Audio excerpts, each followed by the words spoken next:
Hello everyone. इस video में आज हम मार्क बुक्स में सेल्स एनालिसिस रिपोर्ट के बारे में जानेंगे और सेल्स एनालिसिस रिपोर्ट के थ्रू आप मार्क बुक्स में प्री डिफाइंड टेम्पलेट के बेस पर सेल्स एनालिसिस रिपोर्ट जनरेट कर सकते हैं और अपने अकॉर्डिंग मल्टीपल क्राइटेरिया सेट करके उसके बेस पर भी सेल्स रिपोर्ट जनरेट करके सेल्स को एनालाइज कर सकते हैं। तो आइए इसका प्रोसेस देखते हैं। इसके लिए आप रिपोर्ट्स से इन्वेंट्री रिपोर्ट से सेल्स एनालिसिस पर आएंगे। तो इस तरह से सेल्स एनालिसिस की विंडो ओपन होगी। यहाँ आप पीरियड सेलेक्ट करेंगे जिस पीरियड की सेल्स एनालिसिस रिपोर्ट देखना चाहते हैं। आप यहाँ कस्टम सेलेक्ट करके अपने अकॉर्डिंग भी डेट मेंशन कर सकते हैं।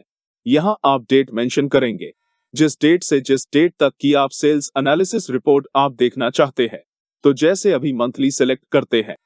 इसके बाद आपको यहाँ प्री डिफाइंड टेम्पलेट्स दिए हैं जहां से आप अपनी रिपोर्ट्स को party wise, company wise, party item wise generate कर सकते हैं और यहां से आप टेम्पलेट को डिफॉल्ट पर भी सेट कर सकते हैं। जैसे अगर आप चाहते हैं कि सेल्स एनालिसिस रिपोर्ट हमेशा पार्टी आइटम वाइज जनरेट हो तो आप पार्टी आइटम वाइज सेलेक्ट करके सेट डिफॉल्ट पर क्लिक कर देंगे। फिर रिपोर्ट टाइप सेलेक्ट करेंगे कि आप रिपोर्ट की समरी देखना चाहते हैं या डिटेल्ड रिपोर्ट देखना चाहते हैं। जैसे डिटेल्ड सेलेक्ट करते हैं, अब ओके करते हैं तो आप देखेंगे party item wise sales analysis report generate हो गई है। यहाँ आपको शो हो रहा है कि किस पार्टी को कौन सी आइटम सेल हुई है, उसकी पैकिंग, क्वांटिटी, एक्सपायरी डेट और टोटल सेल्स आप देख सकते हैं।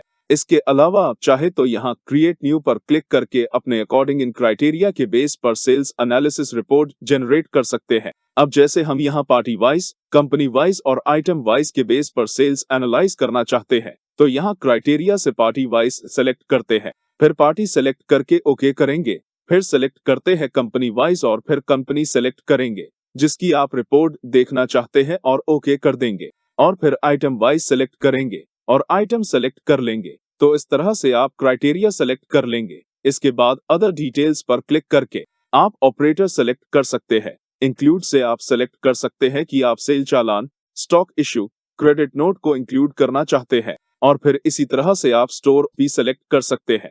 अगर आप किसी पर्टिकुलर सीरीज की सेल्स एनालिसिस रिपोर्ट देखना चाहते हैं तो यहां से सीरीज सेलेक्ट कर सकते हैं। इसके बाद अब ओके करते हैं और अब जो क्राइटेरिया आपने सेट किया है उसे जो नेम देना चाहते हैं वो यहाँ टेम्पलेट नेम में मेंशन करके सेव कर देंगे और आप देखेंगे पार्टी कंपनी आइटम के बेस पर सेल रिपोर्ट जनरेट हो गई है।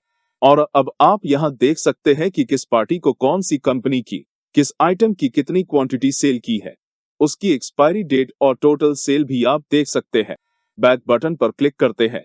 अब जैसे यहाँ एक और क्राइटेरिया सेट करते हैं कि किस पार्टी ने किस कंपनी को कितने की सेल की है तो यहाँ क्राइटेरिया से पार्टी वाइज सेलेक्ट करते हैं, फिर पार्टी सेलेक्ट करेंगे।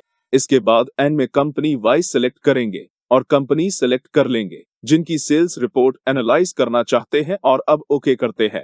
क्राइटेरिया टेम्पलेट को सेव करते हैं और आप देखेंगे पार्टी और कंपनी के बेस पर टोटल सेल शो हो गई है कि किस पार्टी ने किस कंपनी को कितने की सेल की है। तो इस तरह से आप मार्क बुक्स में प्री डिफाइंड टेम्पलेट्स और अपने अकॉर्डिंग मल्टीपल क्राइटेरिया के बेस पर सेल्स को एनालाइज कर सकते हैं।